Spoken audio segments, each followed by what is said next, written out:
Well, hey there, guys. Professor Bill, Comic Book University, and podcast number 66. Talking some comics. And guess what? I got a Grail. Oh, that's actually the wrong picture. I didn't want to have that picture up there. There's no need for that picture to be up there. That was from when I watched that episode last night. So let me try and change that right quick. I guess that'll work. I like that comic. Alright. Okay, now I'm back. Okay, so let's have a conversation about some comic book related stuff. So, Doomsday Clock. Okay. Doomsday Clock came out. First off, I put up my typical stuff. I love Avengers No Surrender. Absolutely love that comic book. It's exciting. It's weekly. It's Marvel doing it right. It's Marvel doing what everybody should be doing. Just have a comic book that's weekly. Maybe it's hard. Maybe it's not. Just frickin' do it. So, hey, what's up, Sean? Oh, you're Sean again. What's going on, dude? So, yeah, the comic book is fantastic. DC's Dark Knight Metal, the summer event from last summer. It wasn't meant to be from last summer to this summer. It was supposed to be last summer. That finally ended. We finally got the final issue at last. So it was good. One of these days I'm going to go back and I'm going to read everything again, and I'm sure I'm going to be dazzled. I'm going to be amazed. I'm going to be like, oh my god, this is amazing. But when I read it, it was like, yeah, it was really good. Just, I'm kind of exhausted from this really high-intensity comic book that was delayed throughout the course of its publication for almost a year. I mean, 3 seasons. Think about that. 3 entire seasons into a 4th season. That's crazy. That's crazy. So you can't have a high-octane comic book that comes out once every 2 or 3 months. It just doesn't work that way. So, I got some positives, I got some negatives, and it is what it is. Doomsday Clock, everybody seems to agree. Yep, I don't care anymore. Doomsday Clock is just one of those things, it's already low octane. You ever heard of MoGas? Even your average person in the military doesn't know what MoGas is, alright? But MoGas is minimal octane gasoline. You see, back in the days of the Depression and when fuel was scarce, people would go up and people would try to actually steal. This was actually after the Depression, but people would actually go up and try and steal gasoline from the military. What are you going to do? So the military is sick, man. They're crazy. So what they did was they decided to instead change all of their engines so they could operate on regular gasoline, like 93 octane, 87 octane, the stuff that we use today, right? Or it could work on minimal octane gasoline. And I don't remember what it was exactly, but I think that the number was 52 or 54% oxidization, which means that your average car would simply fail to work. It would be like putting water in there. It just didn't matter. So that's MoGas. So like the army engines would work on it, the military trucks would work on it. Their Cut Vs, there were no Humvees at the time, but all of their vehicles would work. But if civilians stole a big tankard of the gas or whatever, a drum of the gas, it would do nothing for their car. It could actually potentially ruin their car because now they had to siphon all this stuff out, clean out the engine, the headers and everything, and then put in regular gasoline like normal. So MoGas, learn something new every day.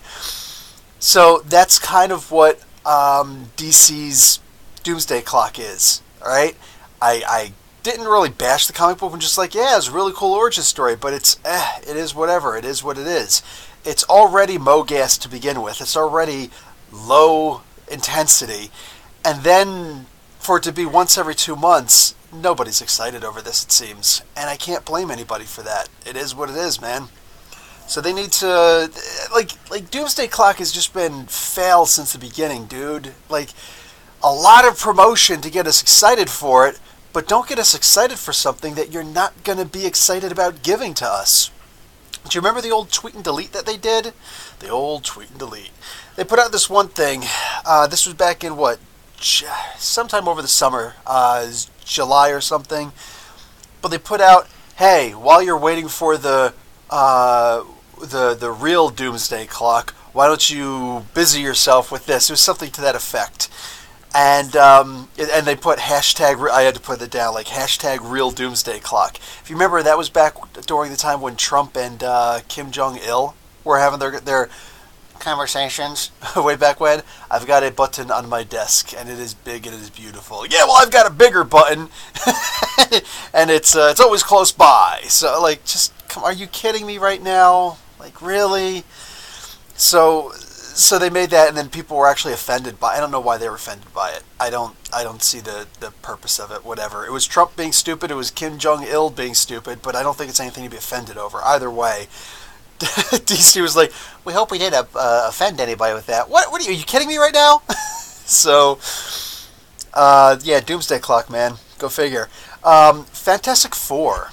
Is anybody seeing Fantastic Four? That's actually the freaking image I should have shown. Fantastic Four, dude. That is exciting. So, they finally announced, we all knew it was coming, I think, right? We all knew it was like, okay, they're going to announce the Fantastic Four is coming back. Marvel, or Disney at least, is very certain that this deal is going to go through. And boom, yeah, we're good. We're going to have the Fantastic Four back, so we're going to bring the comic book back, and we're going to, hi-yah, we're going to make the movies eventually and all that good stuff. Awesome. I'm amped. I genuinely am amped for that. And I was kind of hoping that they were going to put Chip Zdarsky on, only because I never actually met, what's his face, Dan Slott. I never met Dan Slott. He's never really even engaged me on Twitter. It is what it is. But I have met and shaken hands with Chip Zdarsky. Such an incredibly nice person. If Victor actually shows up in the chat, and I'll get to the chat in a moment. If Victor actually shows up in the chat, Spikowski, I can't remember how to pronounce his last name, but anyway, he'll attest. He was there also. And just the nicest guy, man. The guy actually, like, I bought a comic book from him, and I already had a bunch of comic books. I bought Peter Parker Spectacular Spider-Man issue number 1 that he wrote. I already had one at home, but I didn't bring it. So I was like, hey, can I buy this from you and you sign it? Yeah, absolutely. So, and he didn't overcharge me. He charged me the regular cover price for it, which was awesome. And then he signed it for me. And he's like, do you want a bag for that? I was like, yeah, that would be awesome. He's like, here's actually a bunch of bags. It looks like you got a bunch there. Don't have covers. Like, oh my God, you are amazing. So I started bagging him. He's like, here, let me help. I was like, you don't have to do that. He's like, no, it's no problem. Let me help you out. I'm like, this dude's got a line of people behind him, and Chip Zdarsky is helping me bag my comic books. I wanted to hug the guy. The guy was amazing. So I have a conversation with him, and I talk to him and everything like that. And guys, little bit of news.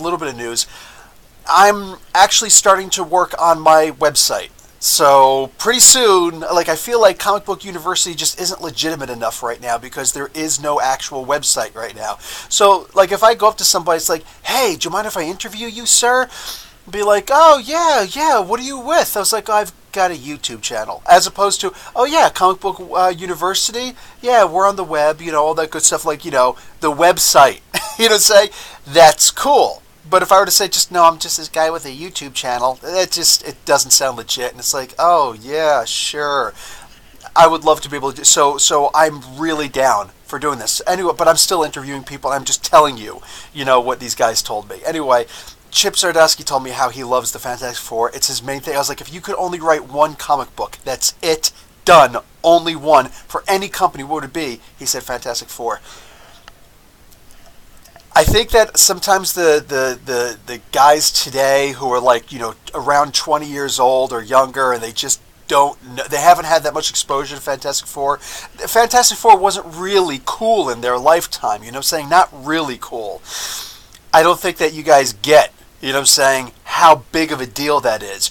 But for Chip to say that, I'm like, wow. So yeah, I was really kind of banking for him to do that. But one, Dan Slott does outrank him. Yes, Dan Slott and Sarah Piccoli, I think her name is. She's an Italian artist. She's going to be doing the art for this. She's actually one of the co-creators, along with Brian Michael Bendis, for Miles Morales Spider-Man, because she's the one who drew the first images of him. So that amazing costume when that first came out, that's her. That's her idea. That's just a sample of the things that she's done in comic books. Another really quick sample of what she's done in comic books. Joe Quesada and a bunch of the other guys have mentioned. Joe Quesada, mind you, is an artist himself before he became editor-in-chief. Joe Quesada was talking, and a bunch of others too, Axel Alonso, a whole bunch of people, and they're like, actually, C.B. Cebulski was actually the one who quoted this. He says, Marvel has, 3 or 4 really good artists with them, and Sarah Piccoli, she is one of them. So, like, that right there is huge, because I think everybody knows that, as of late, Marvel hasn't been worried about artists too much. It's like, okay, let's hire some famous writers, but don't worry so much about the artists. So, sometimes the art has been lacking a lot in the comic books, like really good stories, but you just kind of got to settle with some not-so-great art. Sarah Piccoli was not one of those. So, that's actually a really big deal. That's awesome. So, anyway, so having Dan Slott write the Fantastic Four, one of the 2 main reasons why it makes sense that he would do it is, 1, he asked for it, and Slott does outrank Zardosky. Zardosky just recently signed an exclusive comic contract with Marvel, so there's that. Union rules. I doubt they have a union. Oh man, if they had a union, you wouldn't have people sitting on the living in their cars in Detroit. Yeah, can you believe that? That's actually a real thing. Comic book writers and artists, insane. Anyway, so what do you have it? The other thing I was going to say why it makes sense is because Dan Slott's actually been writing Fantastic Four comics. Yeah, think about that. The comic doesn't exist, but for the sake of conversation, Dan Slott has been writing Fantastic Four comics as though he had a job doing a commission to make these comic books. So now he's literally just like, hey, listen, I've already got all these scripts ready. Here you go. There's the next, I don't know how many it's been, like 20, but it's probably, knowing Slott, it's probably more. The guy's amazing at writing. The guy is systematic and just, he's got incredible ideas. Boom. So he just kind of handed these over. It's like, yeah, go ahead and start making those. By the way, pay me. It's like, whoa, that's pretty sick. That is really sick. So you got to hand it to Dan Slott. Okay, fine, you deserve it. But Zardosky is still going to be writing the Fantastic 2, or the Marvel 2-in-1 more specifically. He is still going to be writing the Marvel 2-in-1, so that's awesome. That'll at the very least have the Thing in it. So I'm digging that. Anyway, speaking of that, and I'm going to get to the chat right after this, I believe. The New Mutants is just now, that information just came out. They're up for reshoots now, and apparently they're also extensive reshoots. Much like Deadpool, much like the Dark Phoenix X-Men movie. Now, I want everybody to understand what exactly this means, because I know that a lot of people are probably like, in fact, a lot of the guys at the comic book store that I go to frequently, Gotham Central Comics and Collectibles, they actually, like, why are they still, they're funny, like, hey, Professor Bill, you're a professor, tell me why they're still trying to make movies over in Fox. Okay, I'm not a professor of filmography, but sure, the deal is not solidified yet. The government hasn't approved the deal yet. So if for some reason the government says, listen, the deal's simply not going to work like it is, it's not happening. Marvel is not, or DC is not, Disney is not paying Fox's bills right now. Fox is still paying all of the bills and getting all of the revenue for these movies. So if for some reason the deal doesn't go through or it gets extended, they say, listen, the deal's not going to go through like this. Rewrite the contract using such and such and such, and then we'll reevaluate it. You can submit it for reevaluation. That means that Fox still owns these properties. They're still paying on these properties, the studio space, everything, but they've got zero revenue coming in, which makes them in even worse financial straits. They might have to just declare bankruptcy. You know what I'm saying? So they've got to still make movies. And that means that if their movies come back from test audiences and they say, yeah, not so hot, bud, they are in a heap load of trouble. So they've got to do what they can to try and make as much money as they can, because just having a good first week is not enough for the X-Men franchise anymore. And a new franchise like New Mutants, sorry, that's not going to work. And Deadpool, of all things, that might go for 2 weeks even being bad. But they needed to be a huge hit where they're getting some serious revenue off of that. So there's that. Anyway, that being the case, and on top of that, the people involved want to, they're going to do what they can. I think the X-Men know that they're doomed, you know what I'm saying? Which is why the reshoots for them, it's like, whatever, we're just trying to make the movie better because we want a good second week. But as far as New Mutants and Deadpool especially, I am positive that these guys are under the speculation that there's a chance that Marvel could actually keep them. That when they get absorbed into the Disneyverse and Marvel Cinematic Universe takes over and Kevin Feige is now in charge of all of these properties again, Ryan Reynolds and crew and Maisie Williams and crew, they're all thinking to themselves, there's a chance that they could keep us if they really do like these movies and they're not going to interfere with their own films. So, so they've got to do the best they can to make the best that they can, and that's that. So they're not going to attack people. They're not going to, fans. They're not going to attack fans. You don't like it because such and such. No, they're going to do as much damage control as they can, and it's not going to be the negative kind. Go figure. Not like the Fantastic Four, the Fanforstic nonsense. Anyway, so also apparently Tim Hamm, I think his name was, Hamm, he's being replaced by Antonio Banderas as a mystery villain in the New Mutants. Now, they're speculating that it's going to be Mr. Sinister. Okay. Awesome. That would be kind of cool. But I don't see the point. At this point, I don't see the point. Make it as cool as you can. I get it, but I don't know, man. I don't know. Everybody's suggesting that it could be Mr. Sinister. We'll see. Okay, so let's take a look here.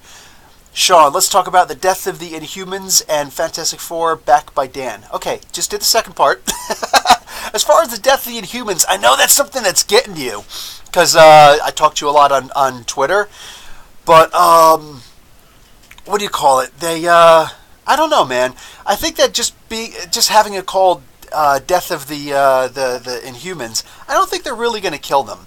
They might kill a couple of them, but like even, the big reveal, oh yeah, we just killed Gorgon in the next issue. No, psych, he's really still alive. In fact, he's more powerful than ever. Really? Really?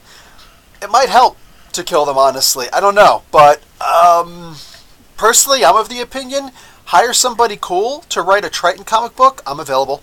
And I've got to prove myself first. You know what? Like, honestly, I think that I've got to devote a little bit of time to trying to write a book somehow. and make it successful so I can apply to Marvel and be like, hey, how you doing? Can I write for Triton? Because I would totally love to write for Triton. I will make a totally banging comic book with Triton in it.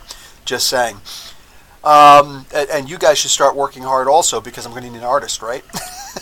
Anyway, that's my opinion that they should do. They want to have some kind of a little mini event where they call it Death of the Inhumans to try and get a bunch of... It's like clickbait to me. I'm not impressed by something like that.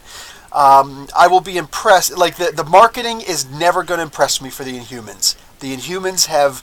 The TV show killed them. And I'm actually kind of angry at the Marvel Cinematic Universe for that, because they didn't have to fail. Not by any means, not by any stretch of the imagination, but it's like they set it up to fail.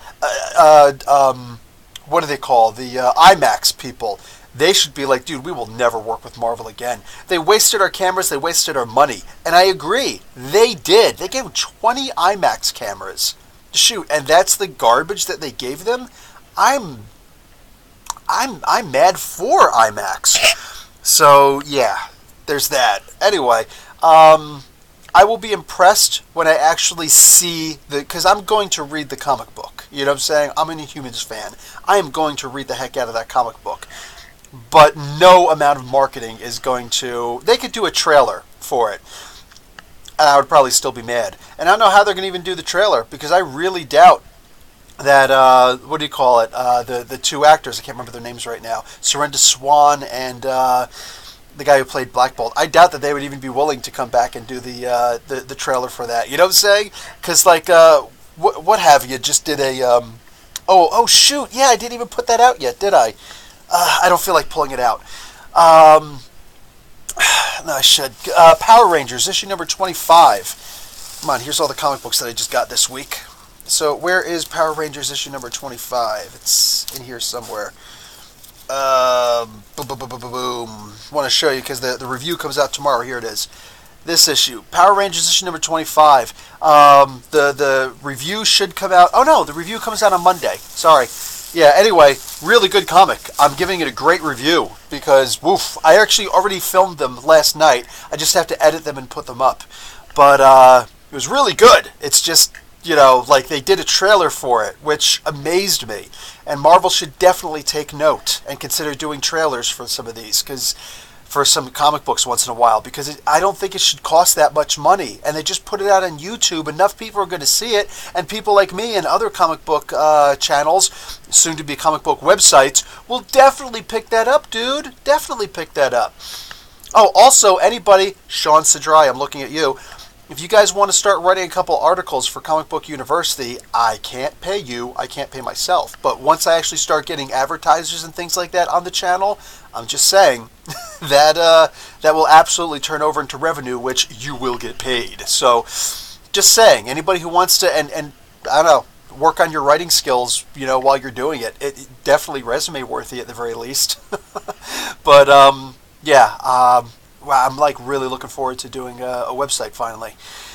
Okay, so Sean continues. Avengers No Surrender was weekly, so people wouldn't get bored waiting. No, exactly. Even if it wasn't so, and I'm going to call that even medium octane. That's not like, you're running on full adrenaline. Even when the Hulk came back, it was cool, but it was subdued. It wasn't typical Rage Hulk, like ripping off walls and beating people with the ceiling and stuff like that. Nah, it was just, he's like grabbing people, he's slamming people, he's pushing their faces up against the wall and things like that. There's all Wonder Man for the most part, Simon Williams, but like he's jacking people up, but he's not, like just boom, boom, rip, boom. He's not thunderclapping, he's not picking up and doing the, like that silly thing that would never happen in real life where he's like doing the little tidal wave with pavement or anything like that. He's not even doing any of that stuff. It's just rigged, but like, it's medium octane, but it's weekly, so you're never going to get bored reading this comic book. It's amazing. I hope it stays somehow. I hope it stays weekly. Like, that would just be amazing if they kept doing that, dude. Cyber2G. What's up, Professor? What's up, Cyber2G? I loved Old Man Hawkeye and Doomsday Clock this week. I'm glad you like Doomsday Clock. See, that's the thing. It was a good issue. First off, Old Man Hawkeye. Yeah, I know, right? But Doomsday Clock, it was good. They finally gave an origin story. You know what I'm saying? But like, after I did my review, after I'll do my review, I'll look around. But I looked at some other websites just to read really quick. Looking at other YouTubes is one thing, because that's just people having a long conversation. I can skim through the words on, review websites and be like, okay, boom, boom, boom, got what I wanted. Next website, boom, boom, boom, boom, boom. Okay, so they all seem to be agreeing with me, Anyway, so yeah, it was a good issue standalone. We finally know who this guy is, but I don't feel like it was worth the wait. So, Patrick Stewart. Hey, what's up, dude? P.A. Stewart. Sorry, I see P.A. Stewart. I think Patrick Stewart. P.A. Stewart. Dan Slott wrote a great thing mini. Did he? Which one did he write? I don't remember. Shatterstar will be in the New Mutants Dead Souls 2. Yes, that's right. I did see that. More specifically, guys, let me give you in case, not comic watching, somebody, I forget who. Let me tell you what's on my list of things that I have to do. Explained in a minute, because he really wants. There's this one guy who really wants. For crying out loud, let me just. Zorn really wants Zorn. Explained in a minute. Zorn is actually on my list, but the guys who are on my list right now, and I'm going to be adding people to this list. I have to, but let's see. The guys I've got on my list to do: Conan, Mole Man, Nuke. Venom, Carnage, Circe, Giganta, Blade, Black Adam, Deadman, Death, yes, Mistress Death, Ghost, really got to do Ghost, for the Ant-Man movie. Okay, Harold Allnut. I actually plan on doing Harold Allnut. Some of you guys who know who Harold Allnut is, you're like, are you kidding me? That's awesome! And I feel like I've got to just do him right now, right? Harold Allnut is the guy who designed the Batcave. Yeah, that's it. I just thought, like, nobody else does him. Why wouldn't I do a Explained in a Minute on him, right? Anyway, besides him, Joker, I do plan to explain the Joker in a minute, just because. Mr. Sinister, Zorn, he's on the list. Rachel Summers Gray, whatever you want to call her, whatever she's called, the Hound, the Prestige, Phoenix, what's she calling herself now? She keeps calling herself something different. Spawn, because I need to apologize for doing Night Watch, apparently. Constantine, Ultimus, from the Marvel First Strike game. Ultimus is actually done. It's not a good time to do him right now. Green Goblin, Hawkman family, and what do I have in the Hawkman family? All I have right now is Hawkwoman, so I'll be doing Hawkwoman soon because she's going to be in the Krypton TV show. Doomsday, which I actually just finished everything this morning except actually editing it together, so Doomsday will probably come out next Saturday. Maybe I'll try and rush in Hawkgirl this Tuesday. We'll see. But Doomsday should probably come out on Saturday just because I also want to do... I don't know if I'm going to do Death of Superman or Hunter Prey. I think I'm going to do Death of Superman because I do remember distinctly that Comic Pop did Hunter Prey, and he's good. So I'm not going to try and compete with him or anything. But Death of Superman I think I'll do. Silver Surfer, Nebula... If Dick Fromore is watching, he's like, yes!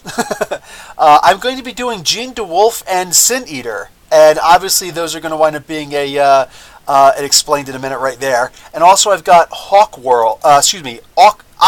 World. So I've got, so far, just 4 of them. Aquaman, Black Manta, Mira, and Ocean Master. I'm not sure who else I should do right now. It's going to depend on who's cast for the movie. So... I have to do everything that I do based on the movies that are coming out because I have to do what's best for me. The Explained in a Minutes are the most detailed things that I do. And I know I'll explain an entire storyline. Like today I just did the 4-issue limited series World of Krypton. I just put that out. I did that. That took a half an hour to actually film. And editing didn't take that long to begin with, but I literally, I did most of that just out of memory. I went back, I looked at the issues online on the DC app, I just skimmed over the issues again really quick. Actually, issue number 1, I read that all the way through because I got the free Comic Book Day issue. Those are ones that I know these stories, boom, boom, boom, let's just do them, let's just put them out there. If I miss something, good, I'm glad I missed it. Go back and read the actual comic book, But if I don't miss it, it's literally just one of those things where it's in my memory bank. You know what I'm saying? Let's just talk about this totally awesome comic book or comic book series or event. A lot of these comics are out there. I don't need to go back and read them. But when I do it Explained in a Minute, that is detailed, and I've got to try and condense it. So Explained in Minutes are hard. That's why I only do twice a week, and sometimes I think I should reduce it to once a week. It's just I don't want to do that. I want to put them out once a week. So I'm going to get to doing Zorn. It's just, he's not in a movie right now. If all of a sudden Zorn shows up in a movie, I'll put him out tomorrow. You know what I'm saying? I'll put him out on a Tuesday or a Saturday. But if he's just in a comic book, just in a comic book, I've got to do what's good for the channel and what's going to appeal to the people who are interested in looking at the channel. If I do Zorn Explained in a Minute and somebody swings by, what are the chances somebody's trying to look up Zorn right now? Honestly, what are the chances somebody's doing a web search for Zorn or a YouTube search for Zorn?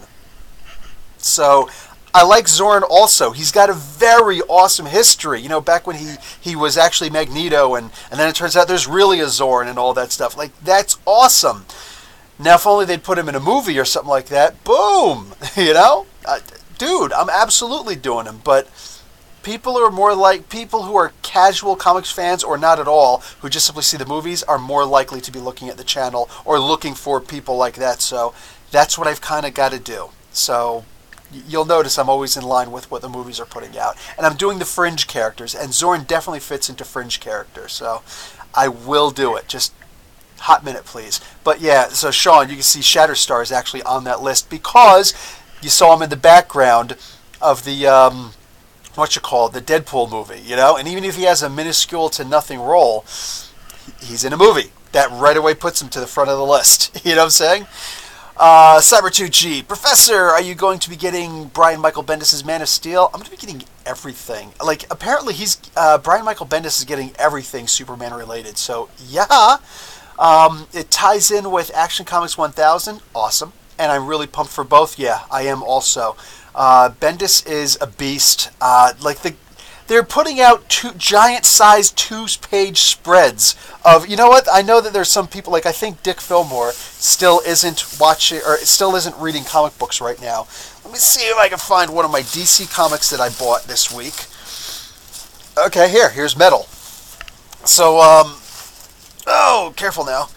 Silencer was like right behind this one, which I didn't actually read yet. That'll be coming out probably tomorrow. Probably read that tonight and put it out tomorrow.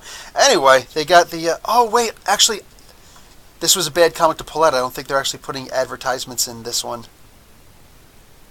Ah, you dummy. Of all the books you could have pulled out, I think that they're keeping the advertisements to a minimum in the Metal series. So, okay. Let me pull out Silencer.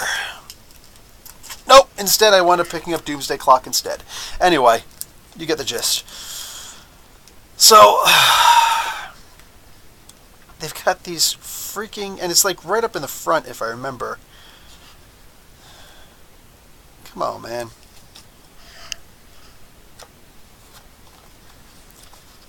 Okay, this is just silly at this point. Now, there's no... there's no advertisements in Doomsday Clock either. Okay, well, anyway, you guys get the point.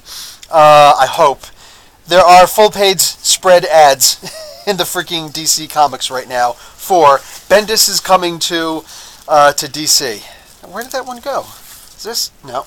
Daredevil 600.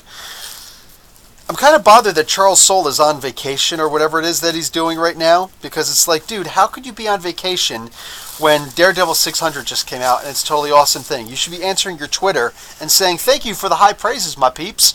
But no, I'm not getting that, am I? Okay, so...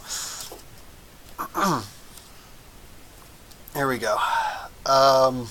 There we go. Like, look at this. A giant-sized two-page spread. Let me pull up the other screen so I can see if I'm actually showing it right. Yeah. Two-page spread, Bendis is coming. That's it. Bendis is coming. Like, come on, man. Are you kidding me? I remember it was just one page at first, and people were like, dude, you don't have to overkill it. So what does DC do? Like, I want you to understand how much we love Brian Michael Bendis coming over here. So, you didn't like the one-page spread? The full-page spread? Here's a two full-page spread. Like, oh my god. It's like I'm reading the old Thor issue number 380 where he's fighting Jormungandr. Like, that's just crazy, dude. That's just a bit too much, man. Anyway, yeah, I am still excited. Oh, I just put this in the wrong bin. I am still really excited to see that. I'm very much looking forward to seeing Brian Michael Bendis killing it in the freaking Superman-esque comic books. Okay, so moving on. Bill, what would a child between Loki and Maximus be like? They'd have to adopt. Actually, no, I'm sorry. You know what? That was a dumb thing to say. They wouldn't have to adopt. Even in the old Norse mythology, long before there was ever a comic book, Loki could actually turn into a female. He turned into a mare once, a female horse, and got it on with a male horse that was supposed to be building a wall. Just saying, it's the Norse myths. Don't question it. So, hey, Dick Fillmore is here. What's going on, brother? What if Agents of S.h.i.e.l.d. future timeline is MCU's future that is changed by Thanos? I would flip. I would absolutely flip my top, dude. I don't even have a top. I would flip my bandana. It would jump off and bloop and come back down. Sean, Donny Cates is writing Death of Inhumans. Oh, shoot. Sweet. Okay, awesome. So it should be well written. Yes, I agree. Dick Fillmore, blame Ike Perlmutter. I understand what you're spelling. For MCU Inhumans and most MCU drama in Phase 1 and 2. Yeah, I know. I didn't know about the Inhumans part. But yeah, most of the MCU stuff, that's why they were kind of like, yeah, you don't have to listen to Ike Perlmutter anymore because he's stupid. So, that's what she said. Pulling it out. Let's see. Professor Professor Dick, subtitles at Comic Book University. I like the sound of that. Oh, substitute at yes, absolutely. Yeah, do some writing, dude. I'll absolutely put it up. Actually, your point of view would be really, really interesting to read. Sean, did you know Johnny Blaze and Danny are brothers? Yeah, don't hit me with the. I actually have one of my earlier video series that I put out was every single Ghost Rider ever. I gave each one their due twice for Johnny Blaze because, but yeah, I know they were made soap opera brothers. Just sad. That's when they killed 90s Ghost Rider. Yes! Yeah, exactly. That and also making Johnny Blaze a freaking cyborg. Like, what the heck, dude? Sean, go with Venom and Ghost because movies. Yeah, exactly. I have to finish the Krypton stuff right now. So that's going to be Hawkgirl and Doomsday. So those are ones that are going to be coming up next. Hey, Magic Man, what's going on, brother? So, Sean, the Thing Mini Johnny got Beyonce's phone number, but it burned by accident. That's funny. That is freaking funny. Red Black Kane 2099. What's going on, dude? What's your favorite Marvel Legends, Bill? Oh, that's a hard one, dude. I don't know how I'm gonna pick a favorite. That's like which one's my favorite kid, man? I don't know. Right now, my saddest one. Because the first one that I actually bought was Thor. The first one that I bought, because I had to make the decision, am I going to do the 6 inchers or the 3.7 inchers? And I finally went with, let me just do the 6 inchers because I like them better. Even though the other ones are clearly going to be half the price and they're going to come out a lot more often. Like, if I were just doing the little ones, the 3.4 inches, 4 inches, whatever the heck they are. If I were to be doing the little ones right now, I'd have Quasar. I would kill to have Quasar, but is what it is. But I got Thor, and with Thor came Odin's leg, Odin's right leg. So I didn't think I was going to be buying all of the Build-A-Figure figures.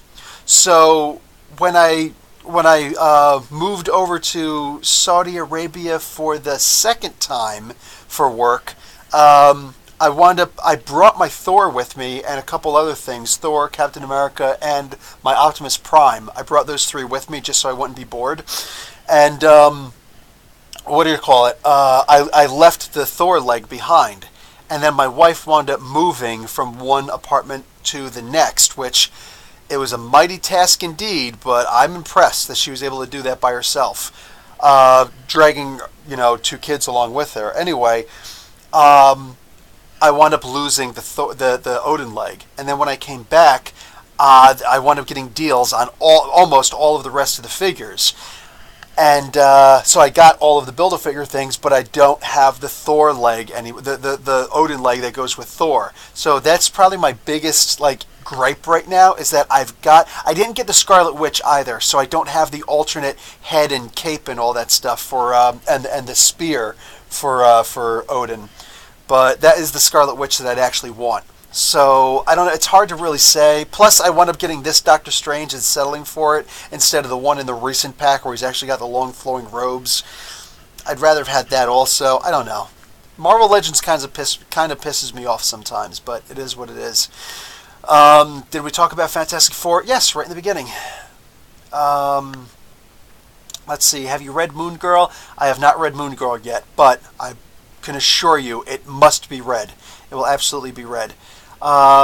Dick, only new comic I'll get is last Starlin Thanos graphic novel. Last one was Finale by Jim Starlin and Lim. The Thing Mini, Hank Pym used Wasp to cheat at poker. That is awesome. Mr. Who, good night, folks. Good night, Mr. Who. Marvel 2-in-1 will continue with Zardosky. Yes, it will. Segment. Yeah, the segment is coming. First, I've got a slightly different segment. I've got some figures. I went to the thrift store today. Yes, I did. I'm not going to actually open these because I have to wash them. But actually, I guess I should because otherwise you're not going to be able to see them. Check out. I don't even know what this is from. This is probably from a Diamond Select figure, but check this out, dude. I got Ultron. Ultron beating the heck up. Look how awesome that is, man. So he's just supposed to lay there like this, and then you put a figure over top of him. I guess it's like, yeah, this has to be one of the Diamond Select figures. So I'll put somebody over top of him as he's laying there like that. So that is really cool. I'm excited for that. And then I got 3 wrestling figures. Yeah, I'm a huge fan of the wrestling figures. Like I have Kofi Kingston. I want to get all the New Day, but I don't have them yet. But I got Kofi Kingston up there, Eddie Guerrero, and I got Hulk Hogan. So when I see a couple of these at the store, if they're any good, these were $5 each. I got a Undertaker, and they had Roman Reigns there. He stayed there.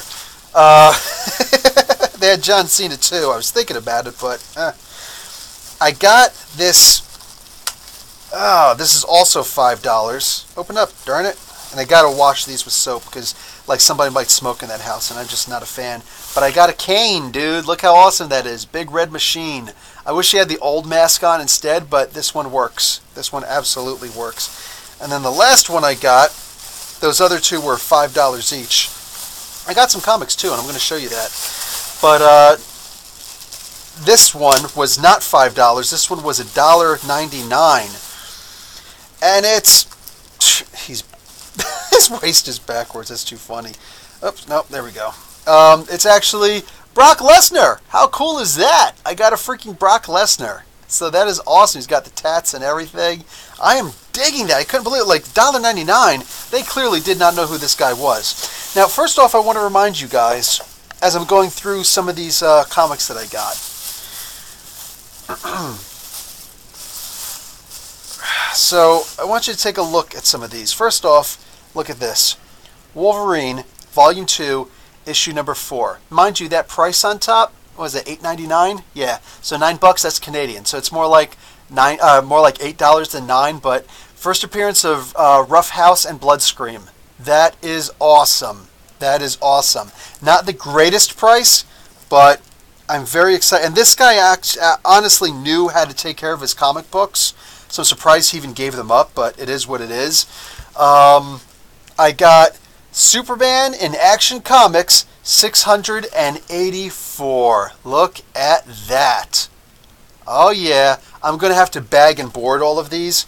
Oh, no, I'm not ready for you yet. What else did I get? Ah, jeez. Got this one in the wrong bag. There we go. I got 2 more. One of them, the only one that's actually in a board, in a bag with a board. Pit number 1. How awesome is that? That's going to have to be explained in a minute one of these days. That's cool. And I got one more, and I'm not ready to show you guys yet. And that was $3.99, by the way.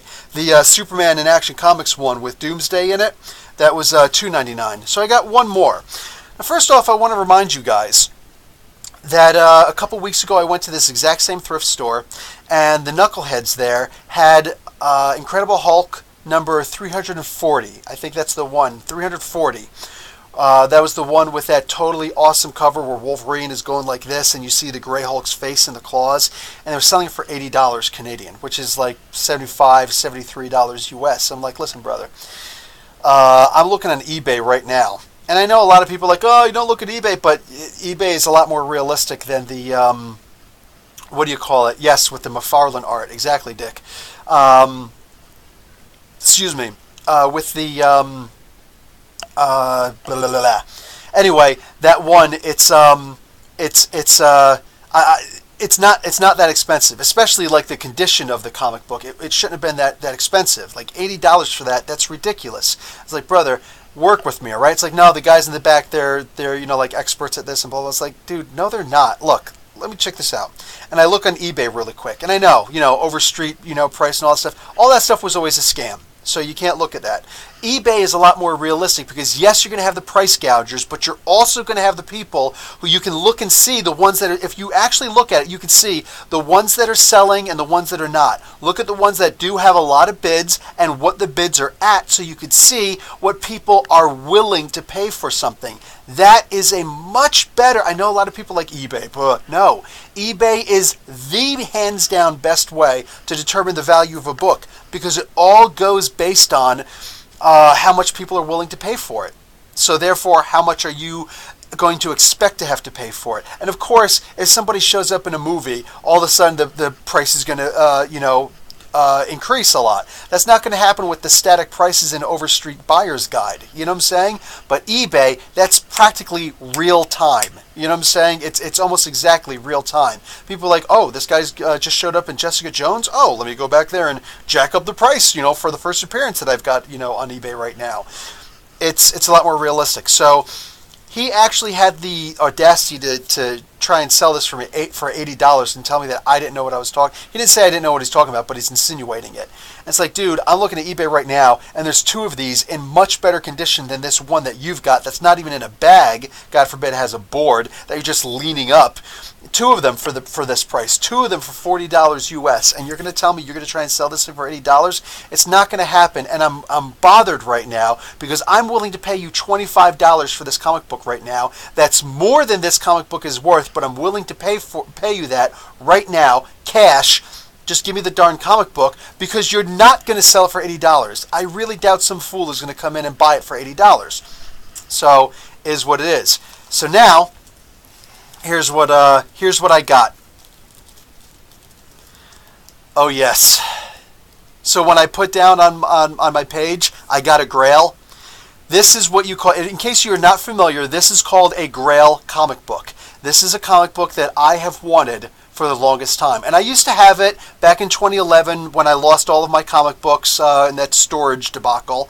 I was like screwed. You know what I'm saying? But this is to me the most beautiful cover in the world. I drew this cover when my parents moved to Florida and, obviously took us with them.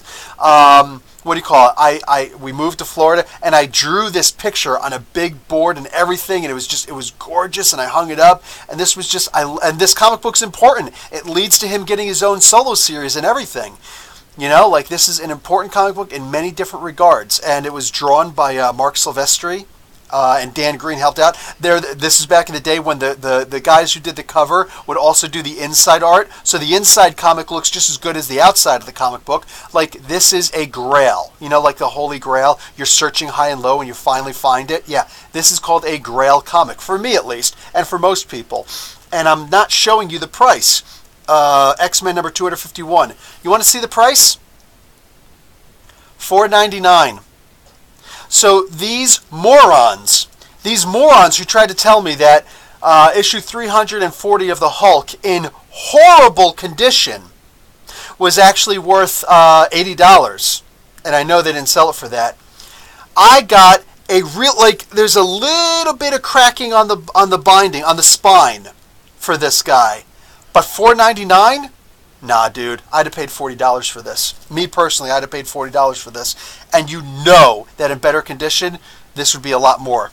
This would be a whole lot more. So I got a Grail at this place. This is why I like to go to the thrift stores, and I go on Saturdays, because that's when they got it. And they had 3 copies of Part 2 of The Death of Superman, and they were $10 each. I'm just like, brother, are you kidding me? I got the actual Death of Superman still in the black bag sealed from a comic book store just 2 weeks ago for $28 Canadian, and you're selling Part 2, and you got 3 of them bagged and boarded for $10? You don't know what you're doing, you idiots, and I wish I would have seen that guy today, because with it in my hand, he can't change the price. With it in my hand, I want to just walk up to him and be like, hey, brother, as far as your experts are concerned, you really need to learn how to talk to your customers. And if you would talk nice to me, I would come and I would help you price your comics. And I would also help you guys to get bags and boards and all that stuff for the right ones, because you just basically sold me what is easily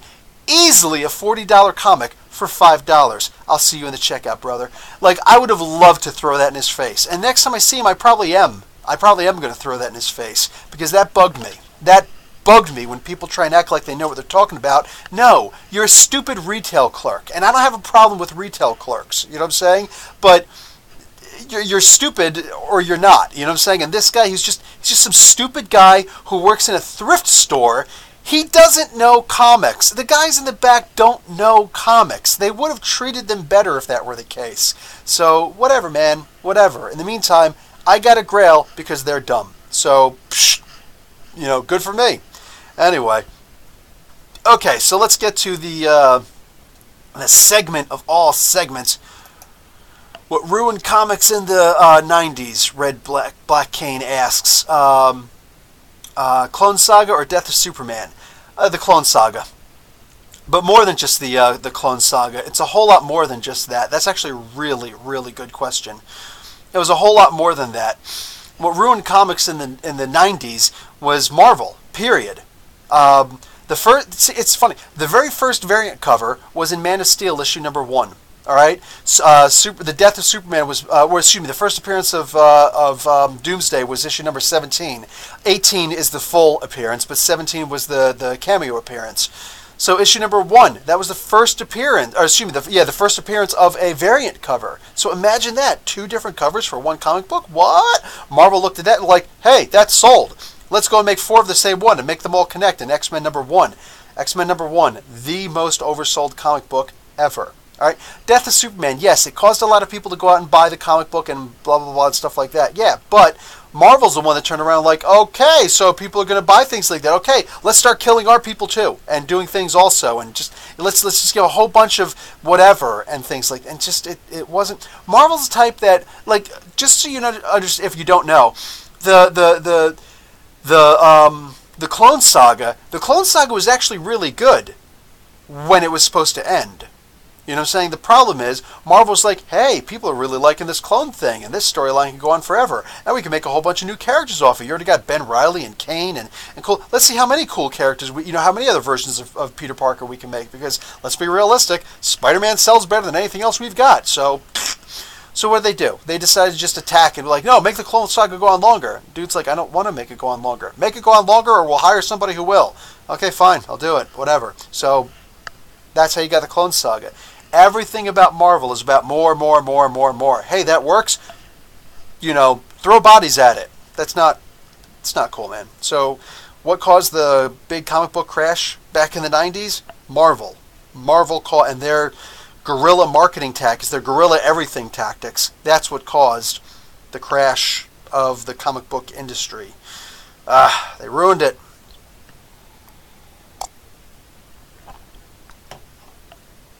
Okay, here we go. Okay, so, oh geez, we're just talking about this. Okay, that kind of figures. So, Spider-Man Renew Your Vows is going to have Mr. Sinister in it. It's too funny. Try to replicate Infinity Gauntlet greatness. Will never happen. You're exactly right, Dick Fillmore. They keep on trying to go with that because everybody loved the original Infinity Gauntlet. What they don't understand is that the Infinity War and the Infinity Crusade, although they had potentially good stories, it was too much too soon and nobody cared. Like, how many people could actually tell me what happened in the Infinity War? How many people what was the one that came after Infinity Gauntlet? I think it was Infinity War. Anyway, who could tell me what happened in the Infinity Crusade, right? Almost nobody. I even have to go back and look at those comic books to make sure. I remember another one is like, the Magus came in the one and he wanted to get the Infinity Gauntlet because, and it turns out that actually Thanos had the extra gem and blah, blah. Yeah, really good stuff, but it was too much too soon. And the next one, it's not going to involve the Infinity Gauntlet at all. We're going to have 5 cosmic cubes. Why do we need 5 cosmic cubes? What do you do? We want to really, really, really manipulate reality. Manipulating reality is manipulating reality. You don't need 5 cosmic cubes for that. Like, it didn't make sense. It's just too much too soon. Just stop throwing things at us, man. Alex Ross recreation of Superman number 1. That is a really cool. I like when people recreate this comic. This comic cover. Like, classic. Action Comics number 1, sorry. Oh, jeez. Which issue is this? Scarlet Spider 19. So, I don't know if that's going to be Mysterio proper or Mysterio's daughter, but that is cool, man. Sean, Bill, how's Electro alive again in Deadpool? He's alive again in Deadpool? I know that Electro was cloned, but it's a female Electro, so I don't know. Maybe there's a new version. Silencer, issue number 6. Silencer and, that's too funny. And what's her name? Talia al Ghul. That's cool. I also like that in the Super Sons comic, they actually referenced Silencer. That was really cool. Oh, geez, I must have come out the butt end of that. Okay, what else you got? Ghost Rider 1. Curse. Oh, So Sean Sedrai is funny. He's like, "Look, it's Ghost Rider." Oh, I mean, Curse of Brimstone. That's good. That's good. So one of the new Universal champion heroes in freaking DC. Red Hood and the Outlaws in June. You should review this series. I was thinking about reviewing the series. Like, you know that there are 33 comic books that I saw that I'm going to have to look at this month or this week. 33 in 1 week. It's too much. I literally just put things to the sideline. I'm like, nope, sorry, can't do it. It's way too much. Star Wars 59 looks cool. Ah, the cover of the Flash issue number 49. Wally never broke a timeline, did he? Just saying. Oh, nice. Liefeld Deadpool variant for s.h.i.e.l.d. Young's run. Nice. Yeah, they need to do a lot to get people to check out s.h.i.e.l.d. Young's run, because what's his face? Oh, that's it? That's all you gave me? Okay. Because what's his face? Jerry Duggan, man, he absolutely killed it this year with, for the past 6 years with Deadpool. He killed it. Like, he is the voice of Deadpool as far as I'm concerned. So having somebody else writing for Deadpool, I feel like they should have just let it go for a season or two. It's like, oh yeah, we're gonna let Deadpool kind of disappear. The universe, the Marvel universe killed Deadpool. Yeah, that's what happened. Just let it go for a little while, and all of a sudden, I'm back, and now I have Scotty Young or somebody else do it. Because either Scotty is going to be the best ever, or it's going to be like, hey, here's some more Deadpool. I don't want some more Deadpool. It's going to be a different voice and everything. It's going to be weird. What's up, Ghost Skittle? Joe Fisher. I like when Batman got his back broken, but I still think his back wasn't broken. He would have figured a way for Superman to beat Doomsday. Yeah, right? That would have been pretty cool. The male Electro was in issue 297. Check again. You see too many comic books this week. Wow, really? I just wasn't even paying attention to that. You think Young is going to suck? I hope not. That would not be cool. Anyway, okay, so there's my thing. You guys got to see my Grail. I got a Grail, dude. I'm about to go and bag and board that right now. Like, that is so freaking awesome. You have no idea how happy I am because I'm not jumping around like I feel like I should. Anyway, yeah, I'm excited. So I'm going to drop this. What am I going to do now? I'm going to... Oh, I've got to do my Marvel thing. Crap. I got to do my Marvel thing. And what are the other two? Silencer issue 3 and Terrifics issue number 2. I remember now. I've got to read those, and then I'll probably put those out tomorrow as a review, and then yeah, whatever. I got to do my Marvel face rip game explanation, and then just a whole bunch of things for the future. So yeah. Anyway, read I Really Hate Fairyland book. I did hear about that. I was thinking about it. Anyway, guys, thank you so much for showing up. Glad everybody was here. It's always, like, literally, I know I'm really tired right now, so I'm not showing the excitement that I want to, but yeah, I'm really happy you guys are here. Do I play Fortnite? I don't know what Fortnite is. The Brood will be in Weapon H. Oh! Nice. That should actually be really cool. That should be really cool. I think they actually showed that. Did they already show that? I don't remember. Anyway, Weapon H issue 1 is actually pretty good. It was really good. Go and check out the review for that, guys, if you haven't picked up the comic. No, I haven't. I don't play Fortnite. I probably should. Weapon H is the Hulk Vereen, Dick Fillmore. The Hulk Vereen comic. I've actually got it over here. I could show you the cover. Oh, for crying out loud, all my stuff is just all over the place. Look at all these crazy comics that I got. Too many comics this week, guys. It's killing me. It's friggin' killing me. Ghost Rider was amazing. If you guys didn't see that Ghost Rider one-shot, you are doing yourself a grave injustice. Okay, now I feel like it's not going to be here. Where is it? Okay, I don't have it here. Okay, it must be in one of the other bags. I'm just not going to go through all my bags. Oh, shoot. I also got to go through my previews books. Oh, man. Okay. So, yeah, I've got a lot of work ahead of me. All right, guys. Thank you so much. You're old. Yeah, I'm right up there with you. But Hulkverine, he's started Weapon X issue number 1, a Hulk Wolverine hybrid. He's considered a weapon of mutant destruction, although he's not technically a mutant. It involves William Stryker. It was actually pretty cool. He's a pretty cool character. The character is actually done really well. So anyway, all right, guys, that's it for me. Thank you so much for showing up. Professor Bill, Comic Book University. Class dismissed.